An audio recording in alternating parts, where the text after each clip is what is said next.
Our U.S. correspondent, Rich Reynolds, is in the studio. Good to see you back. You right? Good. Glad to be back. It's been a couple of weeks. Yeah. So walking around like the Big O. Yeah. The Big O. The big odor. That's about it. So feeling better, yeah? Feeling a lot better. Everything's copacetic. Glad to hear it. Yep. Meanwhile, we started last week talking about the markets and how your stocks and shares are doing. Guess what we're going to do this week? Dear, oh dear.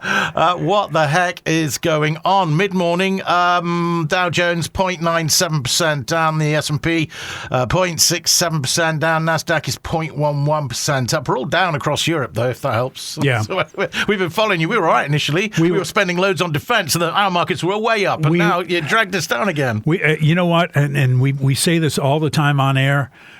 We go, I'll say something like, I'm suicidal looking at the stock market, and you'll go, it'll all come back. And I really believe it'll all come back. Yeah, the big thing is don't panic. Right? Don't panic. Don't start selling your stuff off. Do not.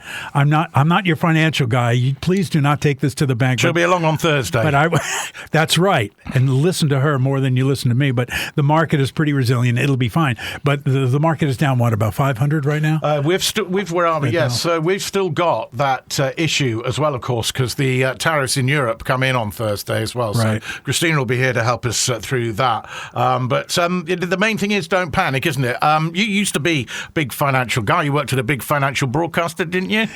I did. I was the senior vice president at CNBC.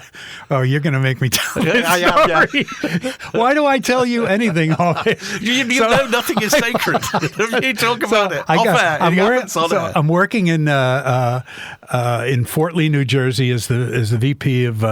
At CNBC, this big financial network. I got this job, and I will admit now, 30 years later, I had no idea what the Dow Jones was when I got there. No, I had heard it for years, but I was not vested. I did not have a financial background, obviously. Mm-hmm. So I had to. They didn't even ask you this in the interview. Didn't. No, my boss hired me. He didn't say, "You do know what the Dow Jones is." I would have said, "Psh, why would you even ask me that?" Of course, I know. What is that? But so it's the equivalent of Britain's FTSE 100, roughly, right. But it's less companies, right? It's 30 companies right now. So you hear the term Dow Jones all the time, and what the Dow Jones is a collection of 30 of the biggest companies like Amazon, Walmart, Coca-Cola, companies like that. That, in other words, when they catch cold, the market moves. So when you hear about Dow Jones, it doesn't mean that all the stocks in the market a lot of the techs are up. Right. The techs are on NASDAQ. Exactly, yeah. NASDAQ is the tech side, but NVIDIA, for instance, which is a chip manufacturer, is not on NASDAQ, is on the Dow Jones. So those are the big ones, the big kahunas. And when those large companies catch cold, the rest of the market. And when America catches a cold, the rest of the world does, right. Which is why we're worried. Yep. So a Trump session is one of the headlines I've seen today. So why is he causing all this market turmoil? He said he couldn't rule out a recession, didn't he? Which is what's basically generated the current falls. You know, what's kind of funny is that he said that I am not paying attention to the market. I am not, which has got to be even though none of us are a fly on the wall in his office, that seems to be a big lie or very disingenuous. Well, he used to love the market. He loves the markets. But apparently he doesn't so much anymore. He doesn't. Now he says, I don't pay attention to the markets. I mean, when you're saying that you're going to up tariffs on Canada to 50%. It's okay, taxes, that's what they are. Right? Yeah, they are. They are. And he thinks nobody else knows anything about economics. He thinks he's the only one. Oh, yes, Trumponomics. Yes. Trumponomics. That's right. But what's happening here is the market is reacting to everything he says, and that's the downside to what he initially started doing. He wanted, everybody remembers 50 days ago when he started off and he signed 170 executive orders on that first day. He wanted everybody to know that he was good for his promise, that he's going to do all this stuff. Some of the stuff was funny. The Gulf of America stuff was funny. Some of it I backed, like getting rid of the penny. I thought that was a great idea. Nobody anywhere in any society likes pennies. And so, at least people I've talked to.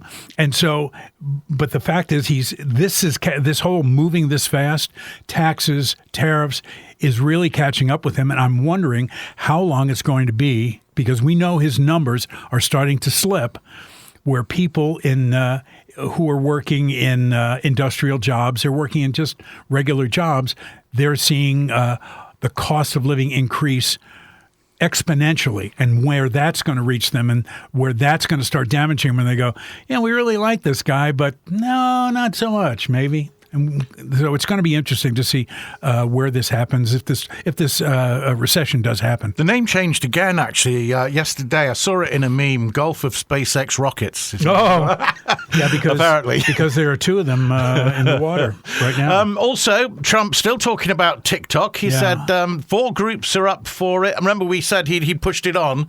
Must be coming up soon, that the sale is meant to take place. It's up to him, though, of course. Well, remember, it was going to be January 20th, January 19th, somewhere around there. But now he says it's up to him. Please explain to me how that works. This is a private company, owned by the company in China, ByteDance.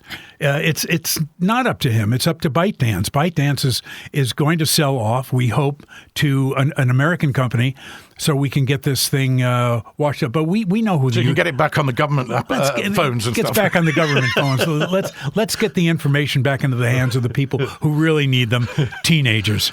So I don't know who the 4 companies are. He hasn't identified those. No, he didn't, did he? But I love how he says it's up to me. I don't know how this is going to be. I imagine he's going to jump in there and he'll have a vote one way or another. But whether or not he has the final word, I think the board of directors on ByteDance is going to have they're going to have the final word on that. He likes everything to be up to him in the end, doesn't he? Really, it's all about him. Okay. Meanwhile, yes, there are things taking place with the U.S. in other parts of the world that aren't about him. However, and it came on the day where Moscow was targeted by hundreds of Ukrainian drones. Now, obviously, I think Ukraine has been attacked more since Trump came to power than at any other consistent period, 50 days since the war began. But of course, they were hitting back this morning as those talks started to take place in Saudi Arabia.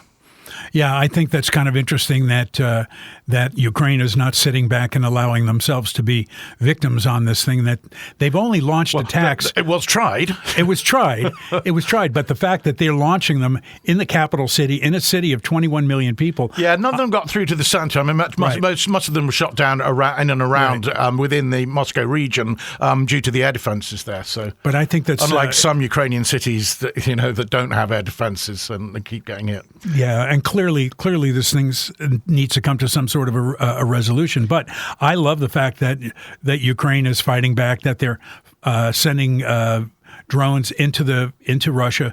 I think that's a great sign. There were drones the other way, as usual, last night, of course.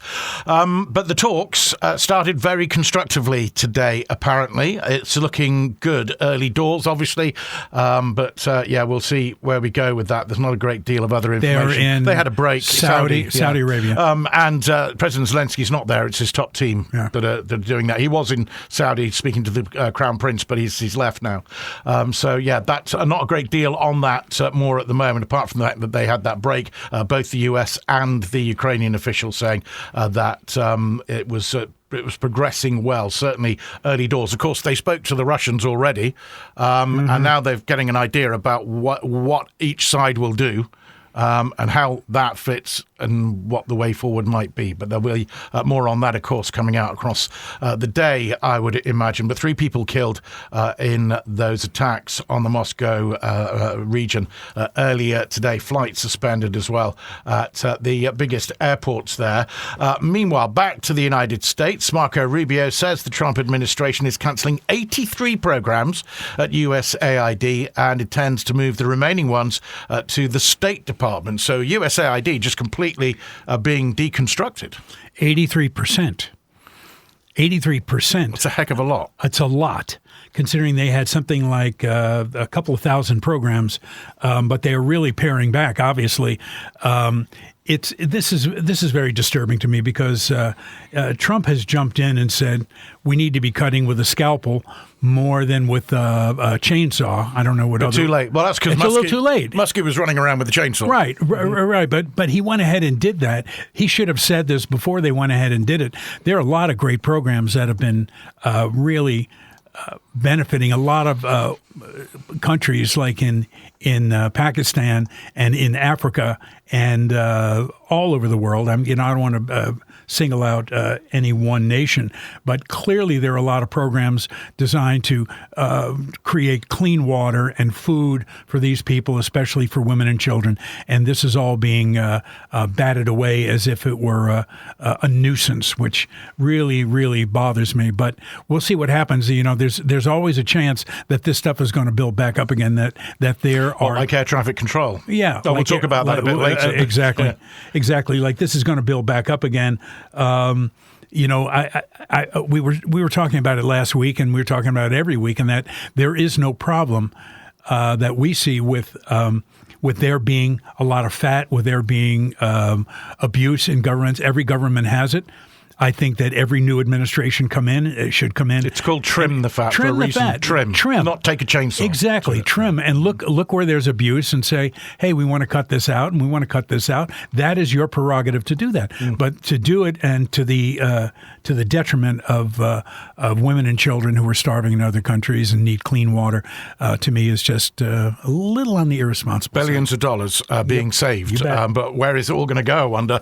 Okay, after the break with our U.S. correspondent, Reynolds, the Trump presidency moving into a new phase. There's going to be a big test in Congress. Trump's presidency moving into a new phase with a critical test of his power in Congress. This is all about keeping the lights on again, isn't it? This keeps happening. How many times does this happen? We talk about this all the time. I've been on this station a little over a year. This is like the third or fourth time we've talked about kicking the can down the road toward this. But this one is a little bit different because the Republicans are in charge.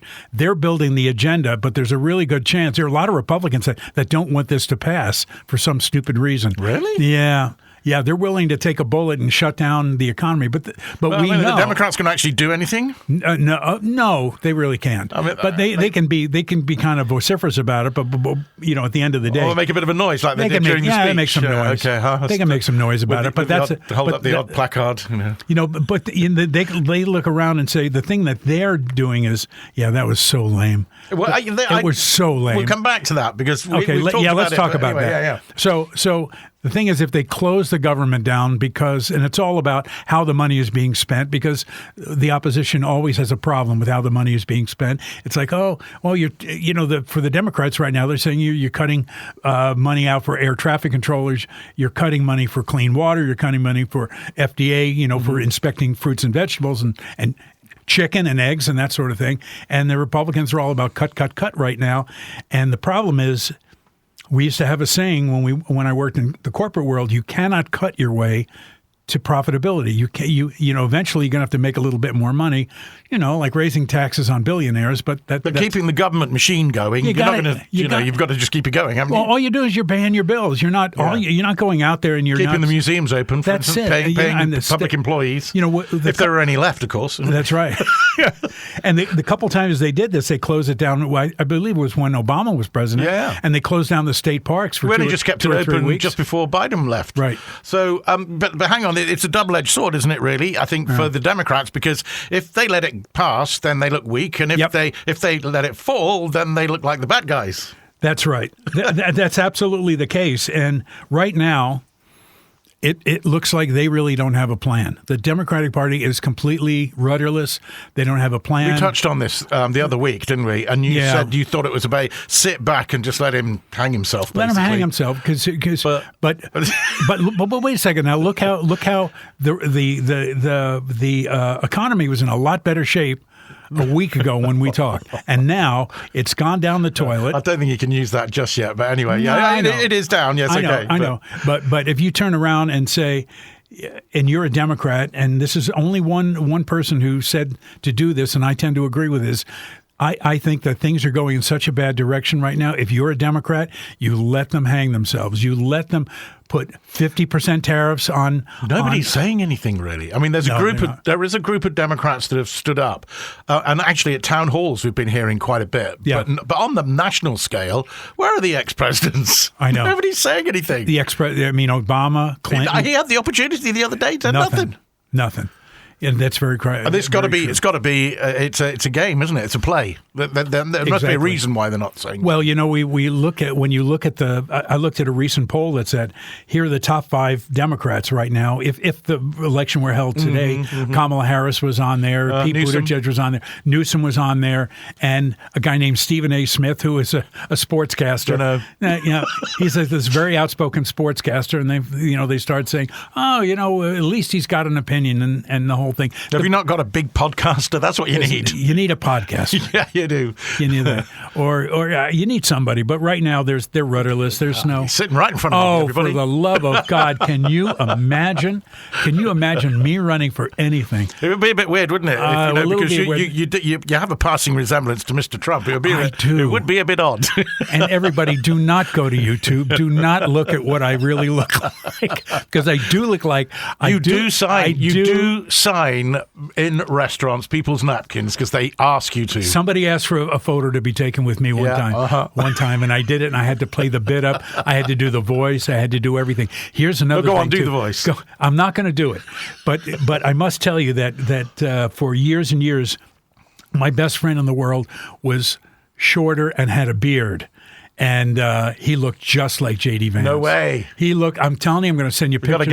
I'm not putting it up online, but I'm telling you, he looked like J.D. Vance. We have to see that. The two of us together, oh my God, yes, I am a tallish person with strawberry blonde hair. He could try and be a bit more outspoken than you. You never know. Can. Is that possible? Maybe you both could gang up on a leader of a different country. Oh, there we go. Okay, right. Less about Let's continue. Okay, on to U.S. taxpayers spending millions of dollars for something he had to go Obama for. This is all about golfing, isn't it? Well, he's had his way with. He's had his way with Obama playing golf, and Obama used to play a little bit of golf. I don't think he played a whole lot. He's not basketball is his game, but Obama used to play locally. He'd play in Washington, so he'd take some time out. Now, granted, if wherever you go, everybody knows as president, you take an entourage with you, and it costs money because the Secret Service has to go along, and it's a thing. Anyway, Trump had a pop at him for playing golf while he was in office. He used to make a big deal of it. Now Trump doesn't seem to be doing anything else. No, that's all he does. He plays golf, but he plays at his own golf courses. Because why? Because the golf course makes money, and he charges people when he's at Mar-a-Lago to have dinner with him, and he keeps all the money. So he's charging taxpayers for him to play golf, and then that money goes into Mar-a-Lago, which is a private residence, but he has listed as a hotel. But the Secret Service bill, just for looking after him, is about $240,000. Right, every time. For a weekend, right? Right, just for them to play. Is he picking that tab up? Oh, yeah. I'll tell you, I'm paying it. You're not. I'm paying that tab. Well, with your U.S. tax dollars. That's right. Yeah. I am a U.S. taxpayer, but the thing is that every time he flies, every time he does something, it is very expensive. When he went to the Super Bowl, it's about $200,000 an hour for Air Force One to be in the air, isn't it? Of course. And so every time he flies, it's on Air Force One, and it's very disruptive to the people who live in Palm Beach. My mom used to live down there, so it wasn't a big thing at the time, but it was. It is a big thing right now. For him to go to the Super Bowl, he went to the Daytona. He didn't watch Super Bowl. He was just there and then left. Yeah, that's exactly what it is. But that cost $200,000 an hour just for him to show up. So. And you know what? But I don't hear the complaints from the people who are supporters of his. I don't hear Republicans saying, he ought to stop doing that. We're not really hearing any complaints from the Democrats either. To be fair, that's right. It's. I think there's a lot of head holding going. What are we doing here? How much? Do you know, a few times now, Christine Amanpour, very famous news interviewer. Great journalist. Who a couple of times I've seen her with her head in her hands. Yeah. Absolutely. One of the times was that bit in the Oval Office where they were berating Zelensky.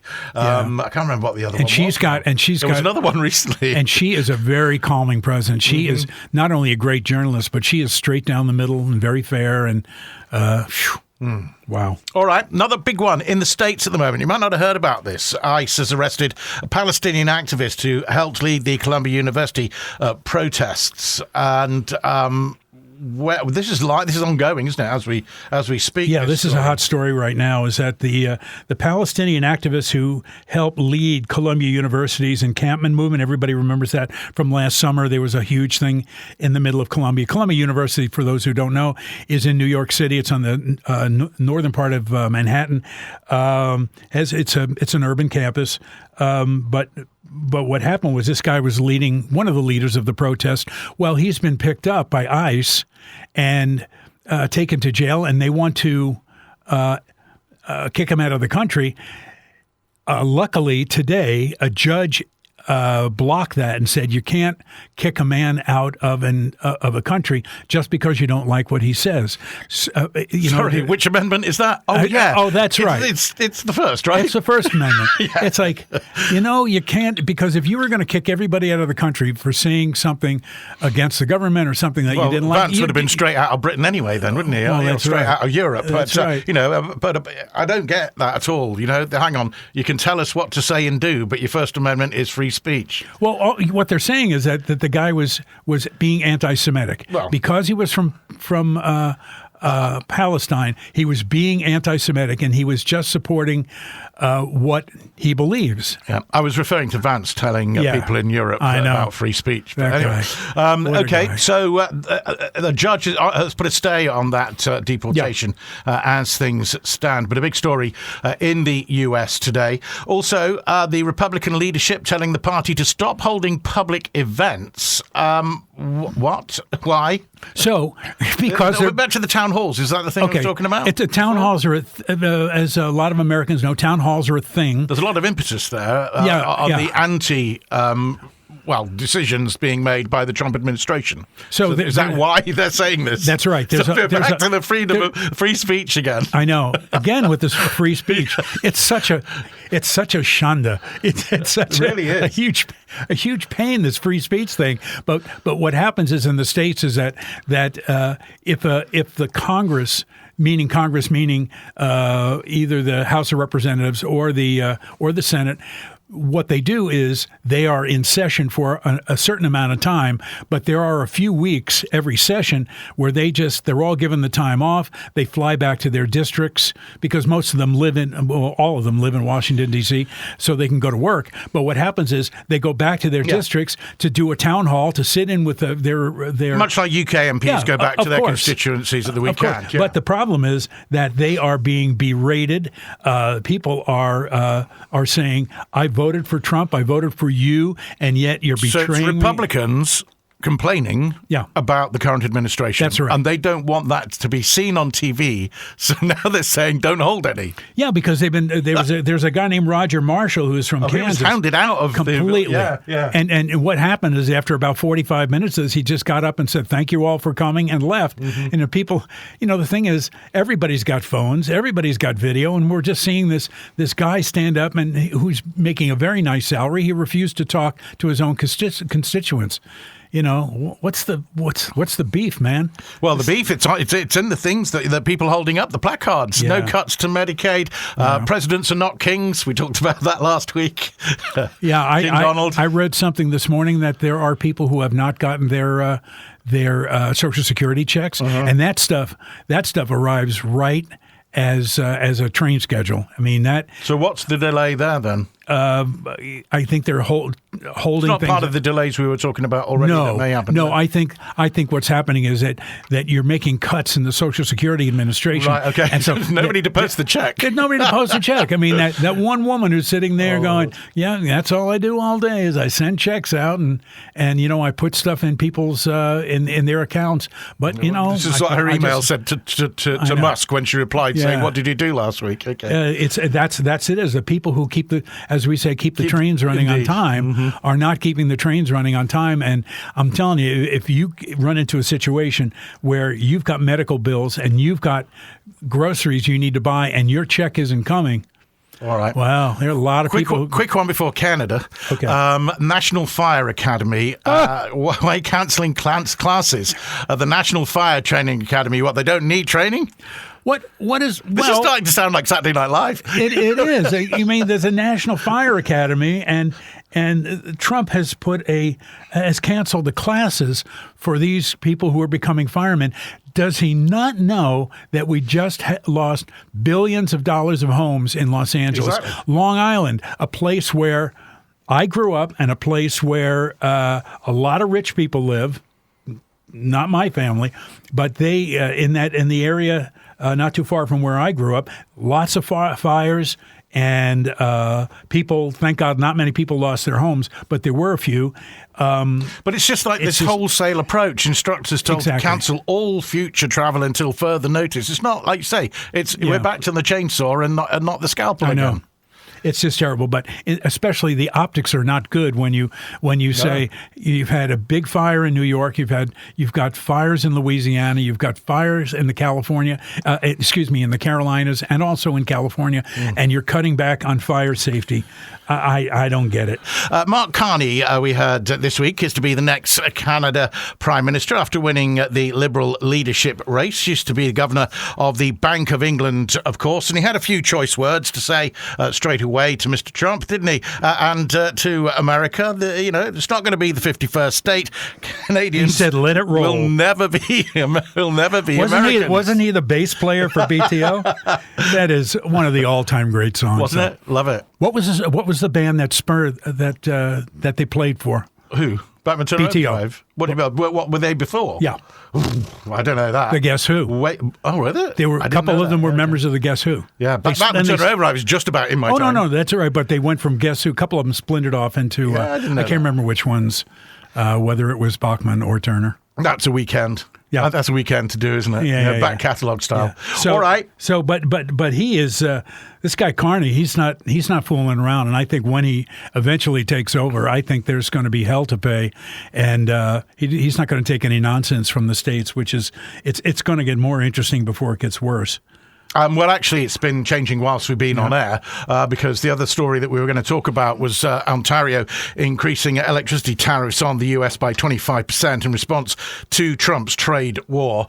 And he's been reacting to that this afternoon as well. He's now said that he'll levy even larger tariffs on steel and aluminium, or aluminum, wherever he come from, than he planned to in retaliation for the electricity surcharge. That would be like 50%. I know, and one of the more interesting things we heard was that Ontario Premier Doug Ford said, until the threat of tariffs is gone for good, Ontario won't back down. But he also said, because something I didn't know until this morning, is that Canada furnishes electricity to certain parts of the U.S. Minnesota, New York, and Michigan. That's right. I mean, and there are a lot of Trump voters up there.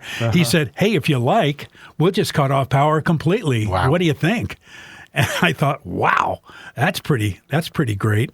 I think your mother has something to say about. Mum was talking about the wood, actually. I think about wood. Yeah. So talking about the wood, it's also involved in there. Yeah, basically, there's a lot of timber coming across the border. Well, that's it, and that's exactly what she was talking about there. Basically. Canada, the tariff on wood used to build houses is now so high, those that lost their homes are afraid they won't be able to rebuild because of the high price of wood from Canada due to the tariffs. I would agree. Thank you, Cal's mom. We love you. So, anyhow. Nicest people on earth. They are wonderful and he continues to upset them. I know. Oh, wow. We've got loads to get through this afternoon. Next up, we mentioned this briefly. The US is now struggling to hire air traffic controllers, surprising age limit and grueling schedules that could fuel the problem. Well, something I didn't know when we were researching this was that you have to be under the age of 31 to apply. because they want people to work for them for 20 to 25 years. But you have to work for about 3 years before you become an air traffic controller. And like any other job where you're training, you're not making top dollar. You're making basically the equivalent of what a bus driver would make.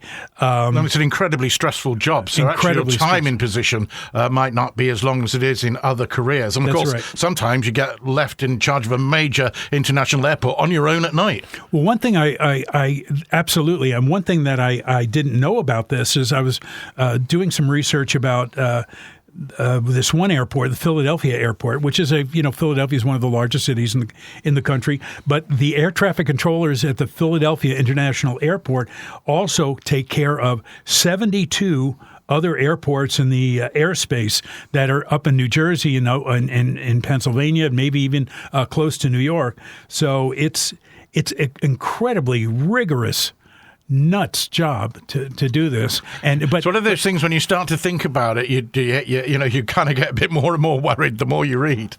Yeah, and now 41% of air traffic controllers, they have to work 60 hours, 60-hour weeks, which is going to lead you into burn down. It's almost as much as BayRadio. Almost as many hours as you work. Okay, on to the US's new app for self-deportations. Hang on, who thought of this one? Can you believe this? What? Can you? I wasn't aware of this till you sent me this story. So you can download an app to deport yourself. What? Yeah. So if you want to leave the country, you could download the app and say, I want to leave. But one of the requirements is that on the app, you have to tell them where you live, what your area code and what your zip code are. Oh, I'm not doing that. I'm not going to tell you. If I'm in the country illegally, I'm not going to say, come get me. I just want to know how many people have actually gone for this. I would love to know. You know who's we got to put on this? Christy Noam. Nope. Your mom. Put her on this. She's by next week. Her assignment is to figure out how many people have done this. It's crazy. Mm-hmm. Your mum works for NATO. She'll find somebody who knows. She will. Yeah. I bet she knows a guy who knows a guy. But it is Homeland Security Secretary Christy Noam, isn't it? Yes. That's right. Okay, no more needs to be said.